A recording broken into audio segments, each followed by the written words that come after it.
नमस्कार, मैं हूं निकिता और आप देख रहे हैं सत्यहिंदी.com।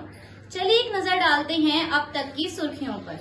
कांग्रेस अध्यक्ष मल्लिकार्जुन खड़गे ने आज नरेंद्र मोदी सरकार पर आरोप लगाया कि वह लोकतांत्रिक सिद्धांतों पर बात नहीं कर रही है और अडानी मामले की जेपीसी जांच कराने की विपक्ष की मांग से ध्यान भटकाने के लिए संसद में व्यवधान पैदा कर रही है।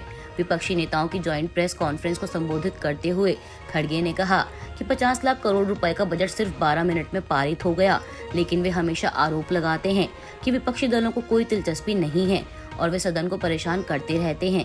उन्होंने आगे कहा कि जब भी हमने मांग की, हमें बोलने नहीं दिया गया। मेरे 52 साल के सार्वजनिक जीवन में ऐसा पहली बार हुआ है। खड़गे ने प्रेस से बातचीत में आगे कहा कि बीजेपी चाहती है कि बजट सत्र धुल जाए और अगर ऐसा चलता रहा तो लोकतंत्र खत्म हो जाएगा और तानाशाही आ जाएगी। बीजेपी के 44वें स्थापना दिवस पर आज पीएम मोदी ने पार्टी के कार्यकर्ताओं को संबोधित करते हुए कहा कि भाजपा वो पार्टी है जिसके लिए राष्ट्र सदा सर्वोपरि रहा है, एक श्रेष्ठ भारत जिसकी आस्था का मूल मंत्र रहा है। भाजपा भारत के लिए दिन रात काम कर रही है और हमारी पार्टी मां भारती संविधान और राष्ट्र को समर्पित है। पीएम मोदी ने अपने संबोधन में कार्यकर्ताओं के आगे अगले 25 सालों का विजन रखा और कहा कि हमारे हर कार्य में वो ऊर्जा होनी चाहिए जो आने वाले दशकों तक देश की दिशा और दशा हमारे सपनों को मजबूत करने वाली होनी चाहिए। इसके साथ ही पीएम मोदी ने कहा कि मैं सभी कार्यकर्ताओं से आग्रह करता हूं कि 6 से 7 साल बाद भाजपा के 50 वर्ष पूरे होंगे। जब भाजपा के 50 वर्ष पूरे हों, उस समय पार्टी का व्यक्ति कितना होगा, स्वरूप कैसा होगा, हमारे लक्ष्य क्या होंगे, ये हमें अभी से तय करना होगा। प्रधानमंत्री नरेंद्र मोदी ने गुरुवार 6 अप्रैल को कांग्रेस सहित अन्य विपक्षी दलों पर निशाना साधते हुए कहा कि इनकी संस्कृति परिवारवाद, वंशवाद, जातिवाद और क्षेत्रवाद की रही है, जबकि बीजेपी की राजनीतिक संस्कृति हर देशवासी को साथ लेकर चलने की है। बीजेपी के 44वें स्थापना दिवस पर पार्टी कार्यकर्ताओं को संबोधित करते हुए पीएम मोदी ने कहा कि भ्रष्टाचार, भाई भतीजावाद और कानून व्यवस्था की चुनौतियों से भारत को मुक्त कराने के लिए बीजेपी के नेतृत्व वाली सरकार कड़े कदम उठाने को प्रतिबद्ध है।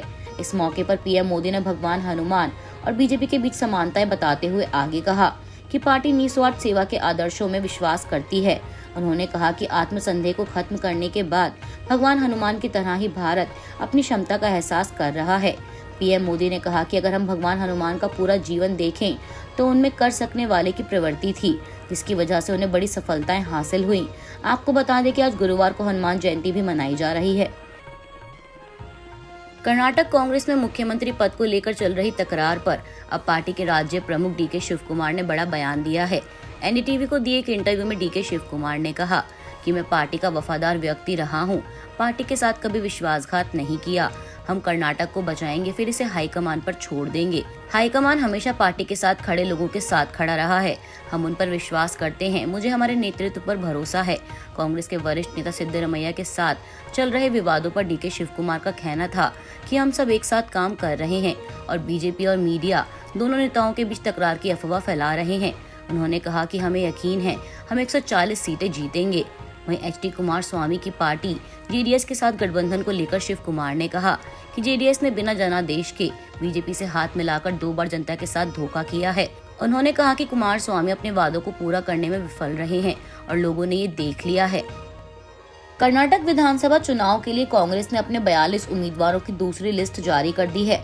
बता दें कि कल ही कांग्रेस की केंद्रीय चुनाव समिति ने कर्नाटक विधानसभा चुनाव के लिए संभावित उम्मीदवारों के नामों पर मंथन किया था और आज दूसरी लिस्ट जारी कर दी है। इससे पहले कांग्रेस ने कर्नाटक चुनाव के लिए पिछले दिनों 24 मार्च को 124 उम्मीदवारों की अपनी पहली लिस्ट जारी की थी। पहली लिस्ट में कांग्रेस विधायक दल के नेता सिद्धरमैया भी शामिल है और वो वरुणा सीट से चुनाव लड़ेंगे। कल बुधवार को फिल्म अभिनेता किच्चा सुदीप के भारतीय जनता पार्टी को समर्थन करने को लेकर कांग्रेस के कर्नाटक प्रभारी रणदीप सुरजेवाला ने कटाक्ष करते हुए कहा कि कर्नाटक का चुनाव गंभीर मुद्दा है, कोई मनोरंजन और फिल्म नहीं है। अब कर्नाटक में भाजपा को कोई नहीं बचा सकता। इसके साथ ही उन्होंने यह भी दावा किया कि भारतीय जनता पार्टी की स्थिति यह हो गई है कि उसके नेता कर्नाटक में चुनाव लड़ने के लिए तैयार ही नहीं हो रहे। पूर्व केंद्रीय मंत्री और कांग्रेस नेता एके एंटनी के बेटे अनिल एंटनी आज केंद्रीय मंत्री पीयूष गोयल, वी मुरलीधरन और पार्टी की केरल इकाई के प्रमुख के सुरेंद्रन की मौजूदगी में बीजेपी में शामिल हो गए हैं। बता दें अनिल एंटनी इससे पहले केरल कांग्रेस के नेता थे और 2002 दंगों पर बनी बीबीसी डॉक्यूमेंट्री पर विवाद के बाद उन्होंने पार्टी छोड़ दी थी। केरल कांग्रेस का सोशल मीडिया सेल संभालने वाले अनिल एंटनी ने बीबीसी डॉक्यूमेंट्री को भारत के खिलाफ पक्षपातपूर्ण कहा था। दिल्ली हाईकोर्ट ने पूर्व उप मुख्यमंत्री मनीष सिसोदिया की जमानत याचिका पर गुरुवार को सुनवाई करने के बाद दिल्ली आबकारी नीति मामले पर सीबीआई से जवाब मांगा है और दिल्ली हाईकोर्ट ने अब इस मामले की सुनवाई को 20 अप्रैल तक के लिए टाल दिया है। आपको बता दें कि मनीष सिसोदिया को सीबीआई ने 26 फरवरी 2023 को गिरफ्तार किया था। फिलहाल वे न्यायिक हिरासत में हैं। दिल्ली सरकार की आबकारी नीति में कथित अनियमितताओं से संबंधित एक मामले में राउज एवेन्यू कोर्ट के आदेश को आप नेता ने हाई कोर्ट में चुनौती दी थी। बिहार में विधान परिषद के लिए 5 सीटों पर हुए चुनाव के नतीजे कल बुधवार को घोषित किए गए हैं। बता दें, चुनाव में बीजेपी को करारा झटका मिला है क्योंकि पार्टी 5 में से मात्र एक ही सीट पर जीत दर्ज कर पाई। वहीं महागठबंधन उम्मीदवार 3 सीटों पर जीत दर्ज करने में कामयाब रहे और बाकी बची एक सीट पर निर्दलीय आफाक अहमद जीते, जिन्हें प्रशांत किशोर के जनसुराज का समर्थन हासिल था। आपको बता दें कि बिहार विधान परिषद के शिक्षक और स्नातक निर्वाचन क्षेत्र की 5 सीटों पर 31 मार्च को वोट डाले गए थे। स्नातक चुनाव में सारण सीट पर जेडीयू के वीरेंद्र नारायण यादव ने बीजेपी के डॉक्टर महाचंद्र प्रसाद सिंह को हराया। वहीं सारण शिक्षक सीट पर निर्दलीय प्रत्याशी आफाक अहमद ने, इसके अलावा गया शिक्षक निर्वाचन सीट पर बीजेपी के जीवन कुमार ने जेडीयू के संजीव श्याम को हराया, जबकि गया स्नातक सीट पर आरजेडी और बीजेपी के प्रत्याशी के बीच टक्कर जारी है। यहाँ चुनाव परिणाम की घोषणा होनी अभी बाकी है। वहीं कोशी शिक्षक सीट से जेडीयू के संजीव कुमार सिंह फिर जीतने में कामयाब रहे। कांग्रेस के पूर्व नेता गुलाम नबी आजाद ने बुधवार को कहा कि राहुल गांधी प्राथमिक कारण थे जिनकी वजह से उन्होंने एवं कई अन्य नेताओं ने कांग्रेस को छोड़ा। उन्होंने दावा किया कि देश की सबसे पुरानी पार्टी में रहने के लिए रीढ़ विहीन होने की जरूरत है।